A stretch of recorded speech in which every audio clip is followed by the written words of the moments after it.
My name is Mona. I live with my husband, Lionel. There's the sound of the front door unlocking. My husband has returned from work. For some time now, whenever he comes home, my heart starts to race. This isn't the flutter of love, it's the painful pounding of stress and tension. How did it come to this with my own husband? Hey, a junior colleague at work got married recently and it seems they're expecting a baby. Over dinner, he started talking about a colleague. My chest tightens. His wife is so lucky. We've been married for 2 years now, and we don't have any kids. He sighed. It's been 2 years, and we still don't have a child. Are you okay? You just laze around at home. Maybe you should put in some effort to get pregnant. Otherwise, we'll never have kids. Oh, but maybe you just can't get pregnant. He said it again today. For the past year, he's been saying things like this to me almost every day. Every single day, it's like he's taunting me. His words carry no love, just a desire to torment me. It feels like he's telling me I'm worthless. He's not the only one who wants a child, I do too. He says I'm not trying, but I am. I've tried supplements and products that are said to help with fertility. I've even started yoga, which is supposed to be good for trying to conceive. I am trying. But still, he blames me like this today. Honestly, it's very painful every day. But I believe that if we have a child, things will change. So I endure it and smile at him. You're right. What's with that smile? He sighed again. If you were as cute as my sister and had a child, everything would be perfect. We got married 2 years ago. I used to love him deeply, and we were happy. When we met, he was kinder and more family-oriented. But now he's changed into a husband who blames me about children and dotes on his sister. Hey, I'm here. Brother, I'm here. His sister, Olivia, came over. She visits almost every week. And she behaves as if it's her own home.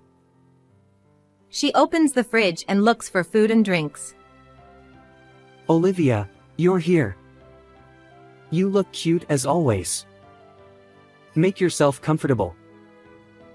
He gives her a smile that he no longer shows me. Here's your allowance for this month. He handed her $200. He gives his 25-year-old sister a monthly allowance. To me, it's unbelievable for an adult to get an allowance, but it seems normal for them. I once questioned him about it. You're so cold-hearted. That's all he said. Thanks. I really love you, big bro. She knows she's more adored than I am and manipulates him for money and gifts. He restricts my spending but gives freely to her. It makes me feel bitter. Hey, Mona, are you glaring at me? Scary. No, I'm not glaring. She saw me deny it in a panic and smirked as she hid behind Lionel. Are you jealous of Olivia's cuteness? No wonder you can't have children. Yeah, with that attitude, no one will love you. Just kidding. My fiancé, Omar, loves me so much. He's going to propose to me this year. The two of them baselessly blame me. Even just hearing it from my husband every day is painful. And now they team up against me weekly. There's no one on my side. It's just a painful time. I want to argue back, but I know it'll only get worse, so I say nothing. But I was exhausted, so I decided to consult my in-laws who were visiting soon. I wanted to talk about the children and hoped they'd say something to him. On the day they visited, I carefully told my father-in-law about our struggle to have children and the burden of my husband's words. Luckily, my husband was out until the evening. My in-laws listened empathetically. I'm home. When he returned, they talked to him about what I'd said. There's no need to rush about children. Mona seems really stressed. Marriage is long, you know? They gently advised him. He listened quietly without arguing. After they finished, he spoke kindly. I didn't realize I was burdening you, Mona. I'm sorry. I wasn't understanding enough. Let's work together. He smiled warmly at me. You don't need to worry anymore, Dad, Mom. I'll be more considerate of Mona. Hearing this, my in-laws looked relieved. I felt relieved, thinking he finally understood. After they left, thank you for earlier. I'm happy. You know, there are many couples who don't have children in their second year of marriage. Some people even go to fertility clinics. Shall we go together? Thinking he understood, I suggested visiting a clinic. He banged on the table. Startled, I looked at him, and he was glaring at me. What were you thinking, telling Dad and Mom about our child problems? Aren't you ashamed? I was speechless. A clinic? No way. If we were normal, we'd conceive naturally. There's no need for a clinic. I realized he hadn't understood at all. He just acted considerate in front of his parents to avoid trouble. I felt so sad. Ah, I failed in this marriage. Why did I marry someone like you? He said, retreating to the bedroom. I was emotionally wrecked and tears flowed from my eyes. One day, while cleaning, I noticed something. The piano was gone. The piano in the living room was missing. My grandmother bought it for me when I was in elementary school, and it's my treasure. I've always cherished it and brought it to this house as part of my dowry. Despite everything Lionel and Olivia said, the piano comforted me, making me feel protected by my grandmother. It was that precious to me, and now it was gone. I searched desperately but couldn't find it. In Lionel's room, I found 2 bank books on the desk. One was Lionel's, and the other was the one we used to save for our future child. Why are they here? I thought as I opened them. To my disbelief, the money was gone. From Lionel's account, $7,700 in bonuses was withdrawn, and from the future child savings, $6,900 was taken out. Both the money and the piano had disappeared. When he got home, I asked about the bonus, the savings, and the piano. He smirked. I gave it to my sister as a birth gift. It's my money, so no complaints. I was furious hearing those unbelievable words. Your bonus might be yours, but why give my piano and the child's savings too? I can't believe it. I was deeply saddened. He knew how important that piano was to me. But he gave it away. Even the savings we had for our future child were important, and he gave them away. His actions left me devastated. My cute sister is having a baby. It's only natural, right? He continued. I've given up expecting anything from you. You can't have children anyway. The next day, Olivia came over. And, as usual, she teamed up with him to blame me. I really regret this marriage. Should we divorce? He said it as if joking. I knew he enjoyed seeing my reaction, using it to torment me. At that moment, I didn't care anymore. Why should I endure this for such people? This isn't happiness. Feeling liberated, I grabbed the divorce papers from the drawer, which I had received a while ago, and handed them to him. Let's get divorced then. Sign it now. He was surprised. What are you saying? You're not serious. I'm not signing this. It's annoying. I insisted he sign the papers. Ugh, annoying. Well, I'll sign it just to humor you. You don't have the guts to go through with it anyway. Annoying. I packed my things, took the signed divorce papers, and headed to the municipal office to submit them immediately. Tears streamed down my face as I did.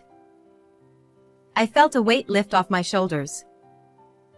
Watching the tears fall into my hands, I realized I've been through so much pain.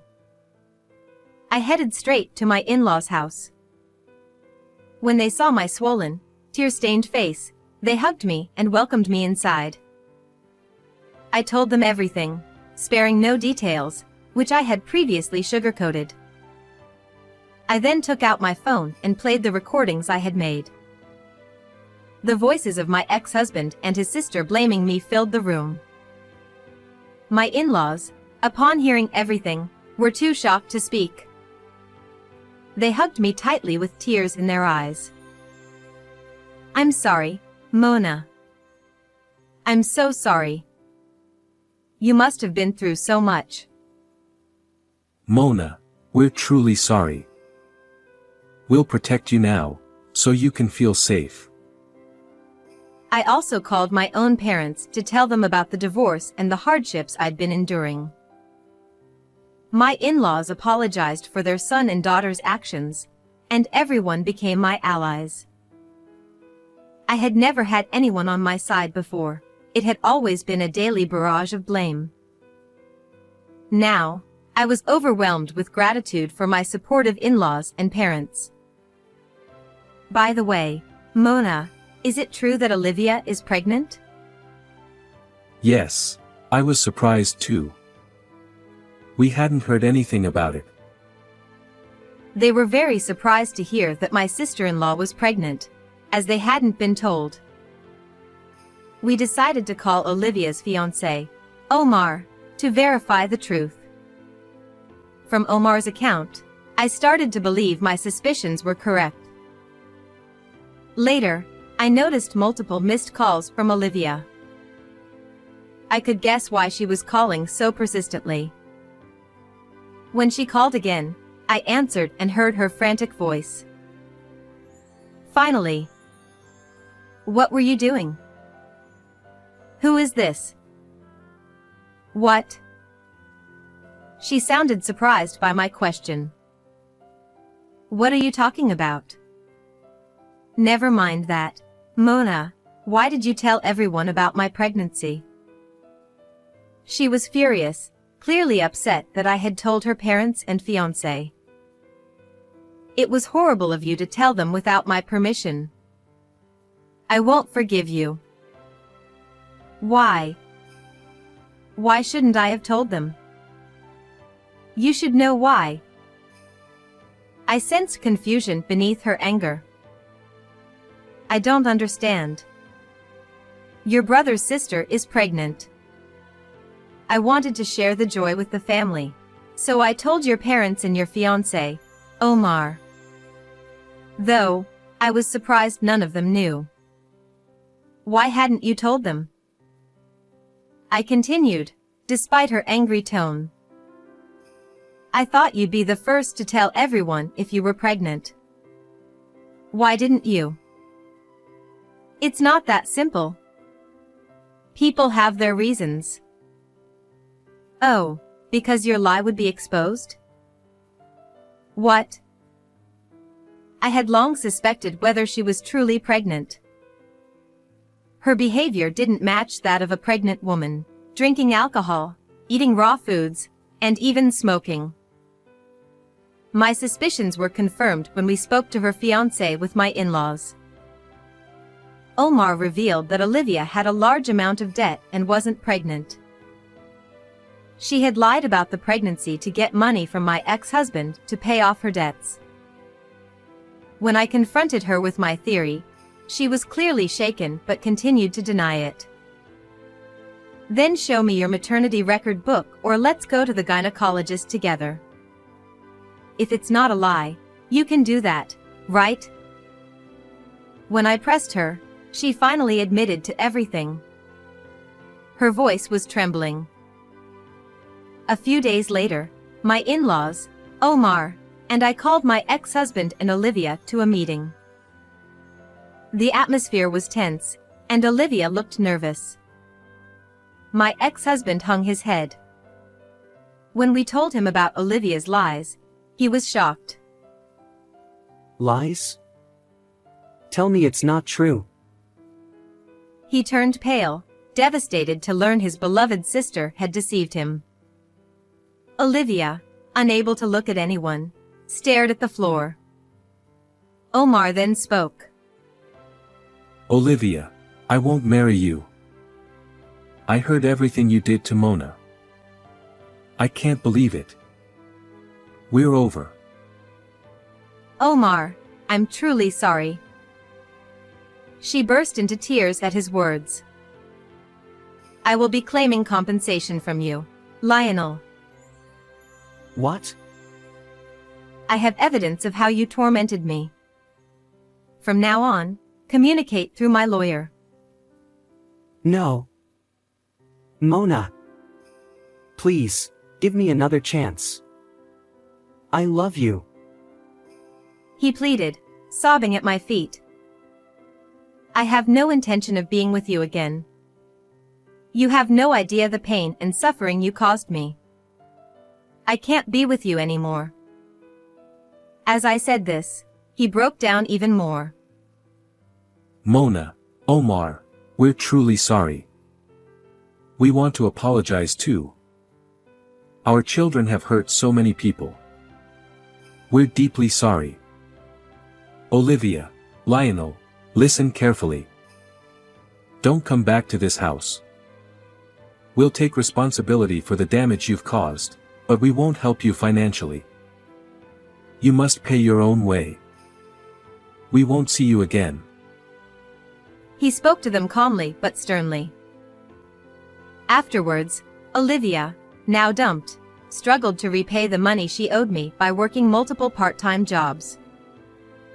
She had always relied on her fiancé's and my ex-husband's money and had never worked seriously before. Lionel, unable to focus on his job, got fired. With no savings and a $25,000 compensation debt, he led a tough life, moving into a rundown apartment and juggling multiple part-time jobs. Despite everything, I soon met a wonderful man and remarried after my divorce. We were blessed with a child and now live happily as a family of 3. One holiday, my new husband, our child, and I were heading to an amusement park when we ran into my ex-husband. Mona? The encounter was so unexpected that it shocked me. He looked worn out and haggard, so I didn't recognize him at first. A child? You look happy. He didn't know about my remarriage or the birth of my child and looked visibly shaken. Yes, I'm very happy. I have a wonderful child and a loving husband. I felt a sense of comfort and happiness as my daughter squeezed my hand and my husband stood behind me, supporting me. I smiled at my ex-husband. Goodbye. I'm glad to see your beautiful smile. I'm sorry for everything. Goodbye. At one point, he had stopped complimenting my smile. I couldn't show him a genuine smile back then because of the pain I was going through. But today, he complimented my smile again, seemingly happy for my current happiness, which made me feel glad. My husband and daughter looked at me kindly. Now, I can say from the bottom of my heart, I am happy. How did you like today's story? Please subscribe to the channel. See you in the next video.